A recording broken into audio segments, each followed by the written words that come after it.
সত্যেন্দ্রনাথ বসুর ১৩২তম জন্মবার্ষিকী উপলক্ষে একদিনের বিজ্ঞান সেমিনারের আয়োজন করা হয়। শনিবার পূর্ব মেদিনীপুরের এগরাজ ছত্রী বিবেকানন্দ বিদ্যাভবনে এই সেমিনার অনুষ্ঠিত হয়। দেশ বিদেশ থেকে বিভিন্ন বিজ্ঞানীরা বক্তব্য প্রদান করেন। সেমিনারে বিজ্ঞান বিষয়ক বিভিন্ন বিষয় নিয়ে আলোচনা করা হয়। প্রখ্যাত বিজ্ঞানী সত্যেন্দ্রনাথ বসুর ১৩২তম জন্মবার্ষিকী উপলক্ষে একদিনের বিজ্ঞান বিষয়ক বিশেষ সেমিনারের আয়োজন করা হয়। শনিবার পূর্ব মেদিনীপুর জেলার এগরাজ ছত্রী বিবেকানন্দ বিদ্যাভবনে এই সেমিনার অনুষ্ঠিত হয়। ইন্ডিয়ান ফটোবায়োলজি সোসাইটির উদ্যোগে এবং ছত্রী বিবেকানন্দ বিদ্যাভবনের সহযোগিতায় স্থানীয় হাই স্কুলের সভাগৃহে এই কর্মসূচির আয়োজন হয়। মূলত শিক্ষা এবং ছাত্রছাত্রীদের কেরিয়ার গঠনের লক্ষ্যে আয়োজিত এই সেমিনারে মাধ্যমিক এবং উচ্চ মাধ্যমিক স্তরের ছাত্রছাত্রীরা অংশগ্রহণ করে। বিশেষভাবে ছাত্রছাত্রীদের মননশীলতা এবং বিজ্ঞান মনস্কতা বিকাশের উপর জোর দেওয়া হয়। এই দিনের সেমিনারে ছাত্রছাত্রীদের উপস্থিতির হার ছিল চোখে পড়ার মতো। দেশ বিদেশের বিভিন্ন প্রান্তের পাশাপাশি বিদেশ থেকেও বিশিষ্ট বিজ্ঞানী এবং অধ্যাপকরা উপস্থিত থেকে তাদের মূল্যবান বক্তব্য তুলে ধরেন। উপস্থিত ছিলেন জাপানের টোকিওস্থিত নিহন ইউনিভার্সিটির কেমিস্ট্রি এবং সায়েন্স অ্যান্ড টেকনোলজির professor doctor Jo Otsuke. Students are very positive and active. Like after my talk, they come to me and ask for signatures or ask for selfies, and I believe they enjoyed my talk very much. In future, the students category about also new reaction. Sorry? In future, about the student would like or what is their opinion, students. So In the job creation, what's my opinion about what? in future, in the students' career. Your advice to the students. Advice to the students. Oh, okay. Advice to the students. Do what you like. Yeah, that's a simple thing. But to do what you like, maybe you need efforts before achieving the things what you want to do, and so overcoming those obstacles, and finally, if you can do what you want, by doing what you want, you can make a living. That's, I think, is the happiest thing in life. মুম্বাইয়ের professor doctor সমর রায়চৌধুরী, যাদবপুর বিশ্ববিদ্যালয়ের professor Chittaranjan Sinha, professor Gourishankar Mahapatra এছাড়াও অনুষ্ঠানে উপস্থিত ছিলেন ছত্রী বিবেকানন্দ বিদ্যাভবনের প্রধান শিক্ষক প্রদীপ কুমার দাস। প্রথম কথা, এইরকম একটা মেদিনীপুরের এই স্কুলের ছাত্রছাত্রীদের মধ্যে যে সংযম, তাদের যে শৃঙ্খলাবোধ, তাদের যে আদর আপ্যায়ন, সেটা আমরা খুব গর্ববোধ করি। পূর্ব মেদিনীপুরের শুধু নয়, সমগ্র মেদিনীপুরের প্রচুর ছেলেমেয়েরা যারা রিসার্চ করে, আমি তো পুনেতে থাকি 30 বছর ধরেই ওখানে, এবং আমরা খুব গর্ববোধ করি যে স্ট্যাটিস্টিক্স যদি দেখা যায়, তাহলে মেদিনীপুরের থেকে যে সমস্ত ছেলেমেয়েরা বড় হয়ে আজকে বিশ্ব স্বীকৃতি মানে পৌঁছেছেন, সেটা একটা অবিরল ঘটনা।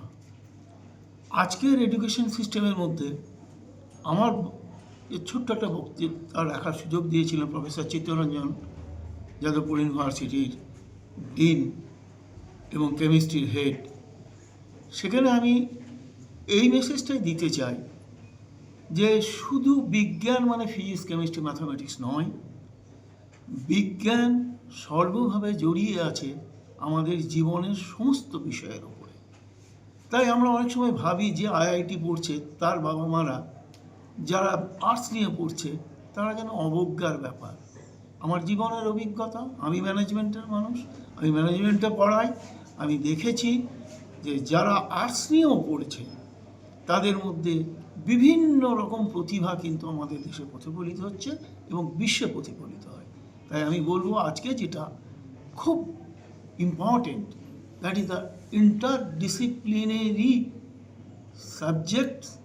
একটা ছেলে ফিজিক্স জানে, তাকে স্ট্যাটিস্টিক্স জানতে হবে, তাকে বায়োলজিও জানতে হবে, বায়োফিজিক্স, বায়োটেকনোলজি, সমস্ত কিছু দিয়ে দেখা যদি যায়, আজকের সমৃদ্ধি তখনই বাড়বে যখন যেটা আমি খুব বেশি করে 9-10কে বললাম, তোমরা ফোকাস করবে, তোমরা কি চাও, জোর করে চাপিয়ে দেবেন না গার্জিয়ানরা, তাহলে দেখা যাবে ঠিক তারা তাদের অভীষ্ট লক্ষ্যে শুধু পৌঁছবে না, আমাদের দেশের থেকে অনেক কৃতিমান যারা আমাদের মেদিনীপুর থেকে প্রতিভাশীল হয়ে বেরিয়ে এসছেন, আরও অনেক স্টুডেন্ট আমার এই স্কুল থেকে আমরা পাবো।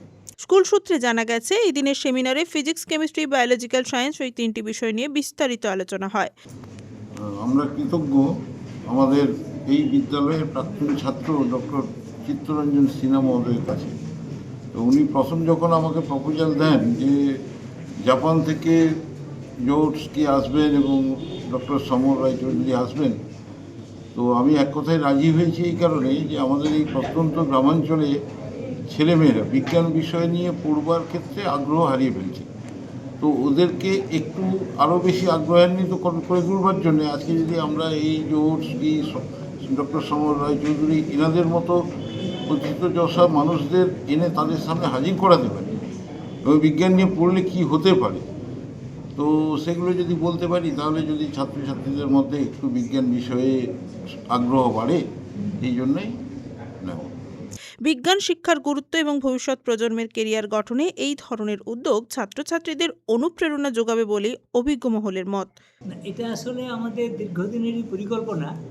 আমি এই স্কুলেরই প্রাক্তন ছাত্র। আমি এখন এই ইন্ডিয়ান ফটোবায়োলজি সোসাইটির সম্পাদক।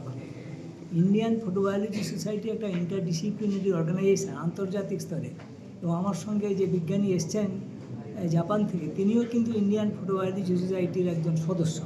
ওদের একটি আন্তর্জাতিক সংগঠন। তারা এখন স্কুল স্তরে ছাত্রছাত্রীদের মধ্যে বিজ্ঞান সম্পর্কে আরও উৎসাহ তৈরি করার জন্যে তারা স্কুল স্তরে যাচ্ছে, এবং গোটা সপ্তাহ জুড়ে প্রফেসর উৎসুককে নিয়ে আমরা বিশ্ববিদ্যালয়, রিসার্চ ইনস্টিটিউট, তার সঙ্গে কলেজ, আবার স্কুলে পৌঁছেছি। গতকাল একটি স্কুলে ছিলেন, আজকে আমার ছত্রি স্কুলে এসছেন। আবার আমরা যাব ছত্রি আলিপুর শ্রীরামকৃষ্ণ শিক্ষা মন্দিরে, এটি প্রাইমারি স্কুল, সেখানেও থাকবো। তার উদ্দেশ্যটা একটাই, যে ছাত্রছাত্রীদের মধ্যে বিজ্ঞান সম্পর্কে অনুসন্ধিৎসা বাড়ানো।